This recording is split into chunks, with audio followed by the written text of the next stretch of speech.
Credit Guarantee Fund Trust for Micro and Small Enterprises successfully hosted the Global Symposium on Credit Guarantee and 38th Annual Conference of the ACSIC in Mumbai.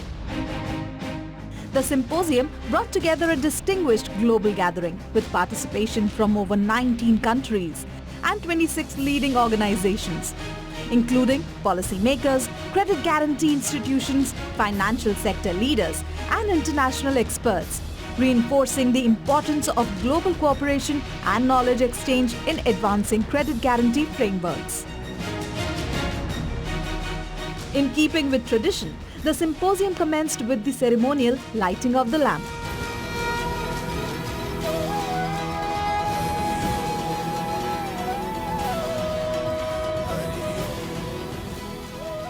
A symbol of knowledge, wisdom, and collective progress. Day 1 began with the arrival of delegates from across the world as conversations sparked and connections took shape, followed by welcome remarks by Mr. Manish Sinha, CEO, CGTMSE, who shared his view over channelizing finance and investment for better business growth. Across the world, where MSMEs or the micro, small and medium enterprises are a very critical component in the overall growth journey of any economy. And they are so often referred to as the engines of growth.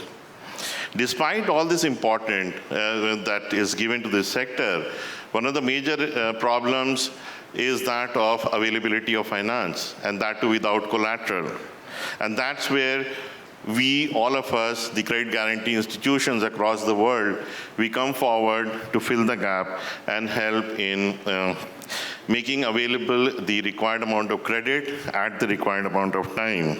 While we celebrate this Silver Jubilee, it is both a privilege and a proud moment for us to welcome all of you to the first ever Global Symposium on Credit Guarantee. A keynote address by Mr. Manoj Mittal further underscored the critical role of credit guarantees in enabling MSMEs. We are meeting right now when global economic conditions are slightly choppy.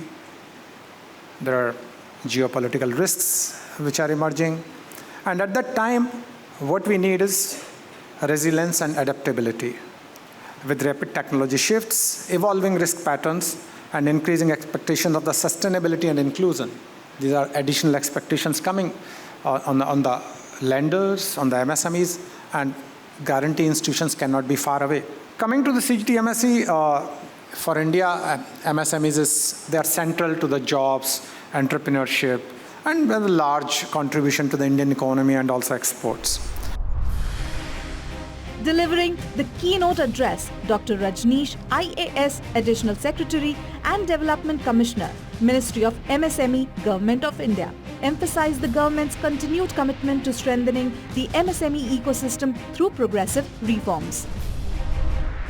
In India, we believe that a growth led by MSMEs also bring in resilience to the Indian economy. We say this because in 2020, when COVID was there and every economy across the world took a hit, Indian economy also experienced a negative growth rate during that year. And the resilience of Indian economy lies in the fact that within 1 year we were able to come out of it. And if we look at the rate of growth of the Indian economy presently, as per the latest quarter data, it is more than 8.2%. And if MSMEs are contributing more than 31% to the national economy, I think a big part in the resilience of Indian economy is played by the micro, small and medium enterprises. Setting the stage for deeper dialogue, the first panel discussion explored global perspectives and cross-border cooperation in credit guarantees. The model based on the competition between the public and the private operator has some advantages because first of all, the public is not alone. For example, the emergency, like COVID pandemic, show how much the public guarantees could increase. In terms of cross-border cooperation and collaborations, I think it's high time we move from discussions to action. And it's very simple. You know, all we need to do is, first and foremost, if you look at the evolution of credit guarantees, you will see that guarantee funds in Asia, Europe have grown. I mean, they're miles, you know, they've gone miles away from the likes of guarantee funds in Africa. We need to, first and foremost, start sharing knowledge. So we have created an ecosystem where leveraging the data, definitely a existing model can come up where risk can be evaluated in a better way. If this can be done in a better way, so this can be a moment where a new guarantee framework can come up, where guarantee can be objectively can assess the risk, and they can align with this part. It's important to know that how you can leverage the data, and more today with this, the digital infrastructure available with the lot of data mining possibility with the AI, all of that, it is easy to kind of do this loss estimation and pricing. And also, I would go one step forward to say that, and which will help both the lenders and the guarantors to come up with a model of not just a loss estimation, but loss reduction. The second panel turned inward, focusing on risk management, pricing, and sustainability. Given that credit guarantees really are a market-making mechanism, in my opinion, they are most useful for segments that are currently left out of the financial inclusion ecosystem. So with 70 million MSMEs, 99% still are primarily solo, nano, and micro. We continue to have an 80% credit gap. And therefore, I think while CGTMSE is an outstanding catalyst and has incredible schemes, including the scheme for informal micro-entrepreneurs as well as for women entrepreneurs. We have two ways that we look at things. We've got our subsidized route and our non-subsidized route. On the non-subsidized route, we actually conduct a lot of surveys to see, we go and interview the SMEs to see what their plans were. We take samples of those that took our support, compare them against samples that don't. And we measure the increase in turnover between the two sample groups. Actually, on the non-subsidized version, it's a little bit easier.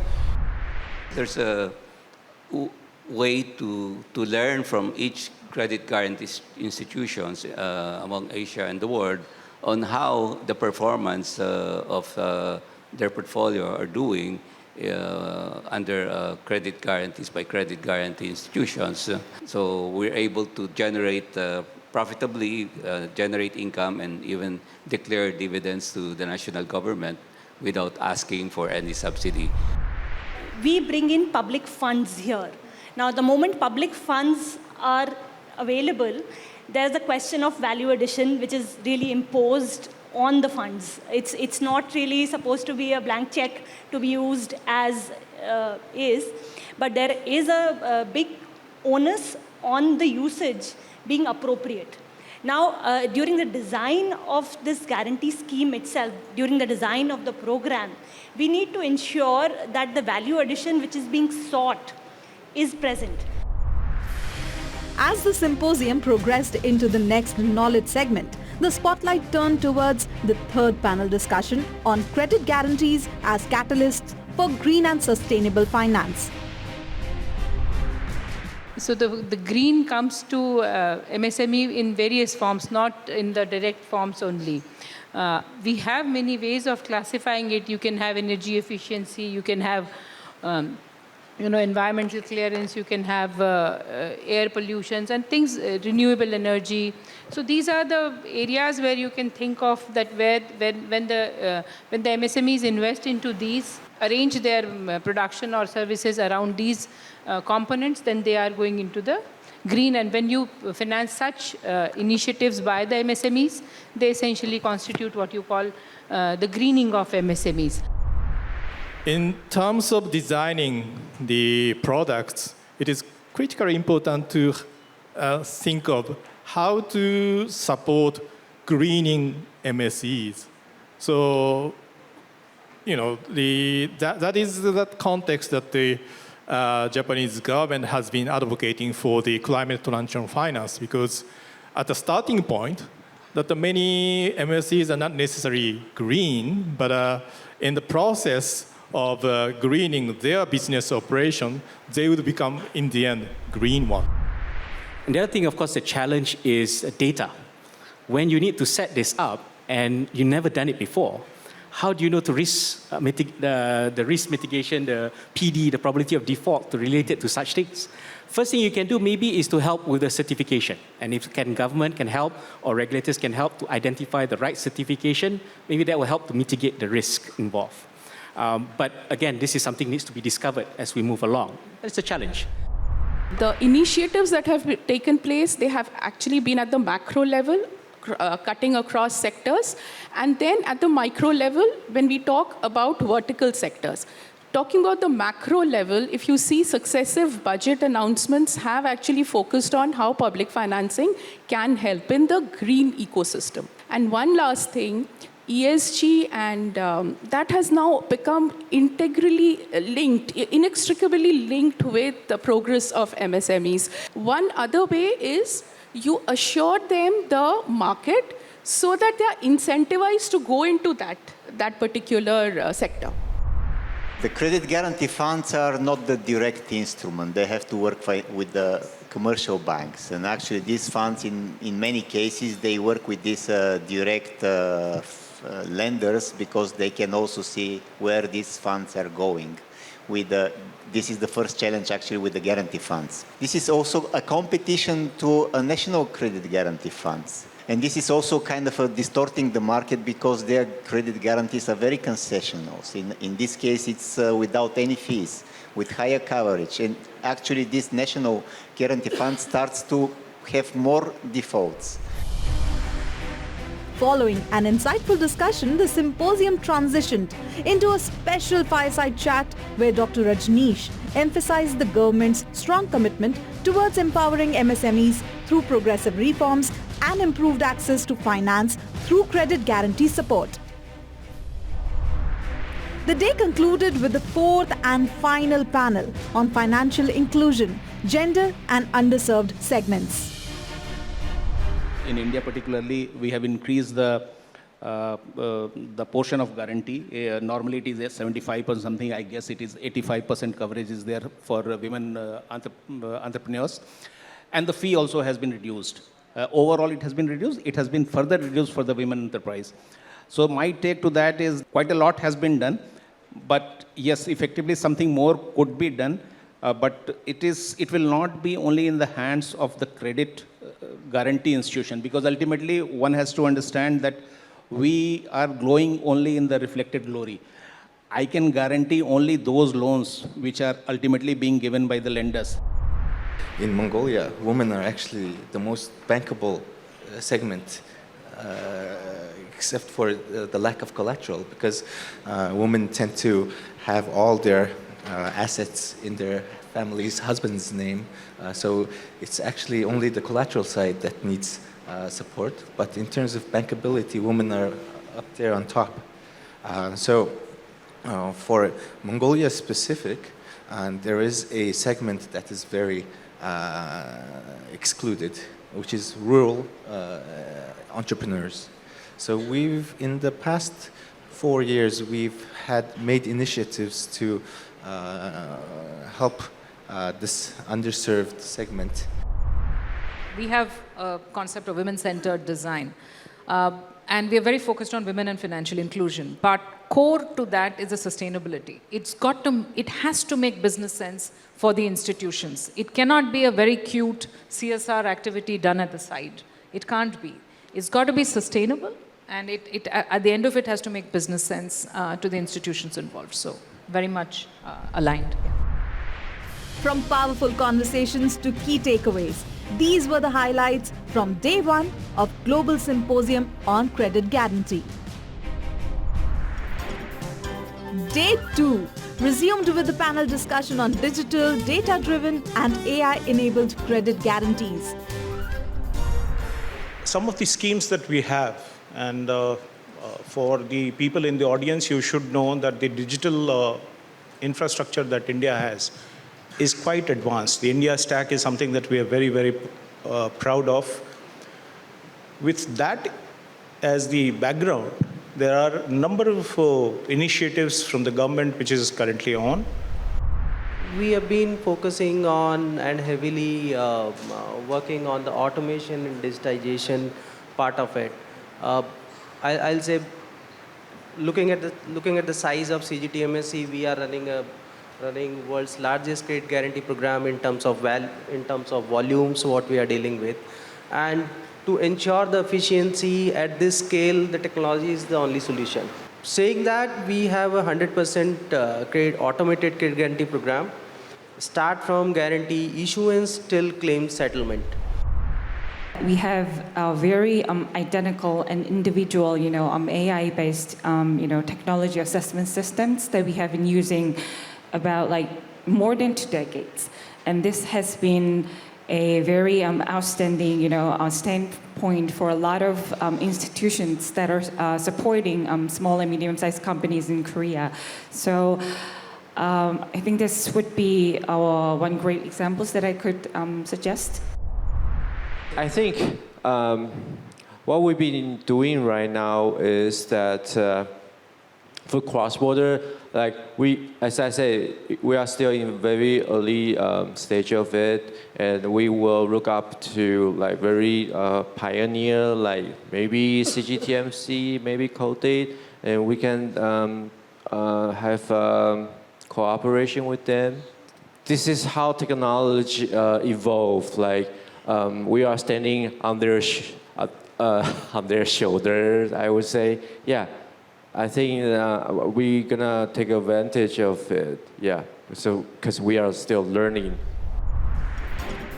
The conversations then moved into last panel discussion, centered on future of credit guarantees amid global economic shocks. Credit guarantees are seen like luxury because everything is doing well. Nobody wants to pay that additional fee to take a credit guarantee. But when there's a downturn, that's when you realize that credit guarantee is a fundamental infrastructure that would help you. And that's when it becomes important. So should we then start praying for economic downturn? Definitely not.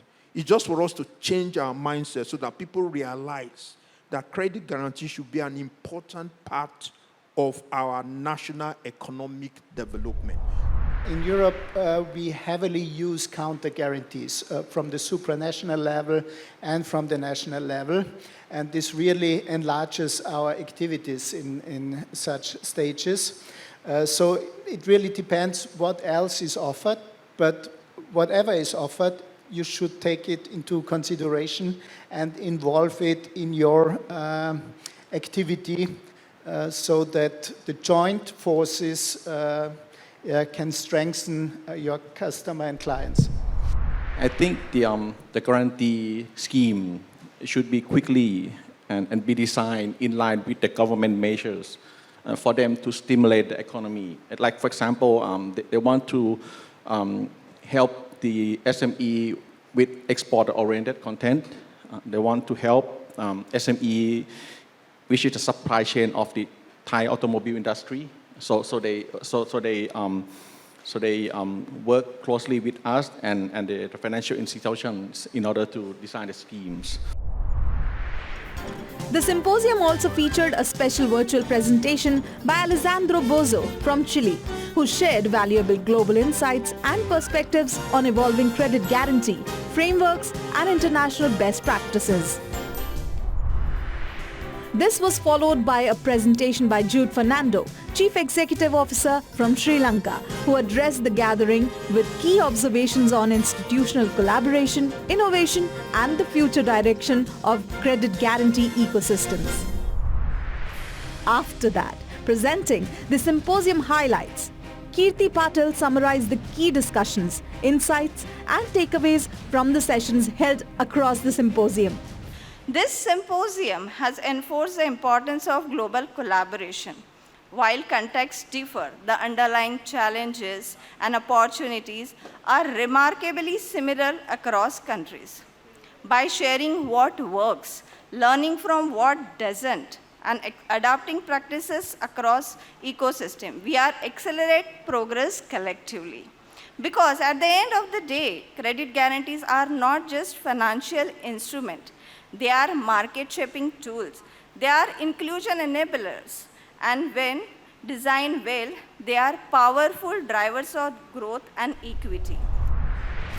The certificate distribution ceremony marked a moment of appreciation and recognition for all participants, speakers and delegates who contributed to the success of the Global Symposium and the 38th ACSIC gathering. Followed by the Chief Delegates meeting that brought together ACSIC member representatives and senior delegates for focused discussion on collaboration, institutional partnerships, emerging priorities and the future roadmap for strengthening credit guarantee ecosystems across member countries. So we sincerely thank all member institutions for your engagement and constructive inputs. We look forward to our continued collaboration. We will have a presentation from Malaysia on the upcoming conference, that is 39th.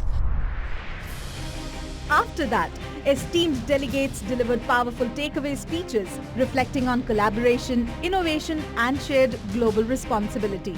Their words emphasized that true progress lies in unity, knowledge exchange and collective action towards a more connected and sustainable future.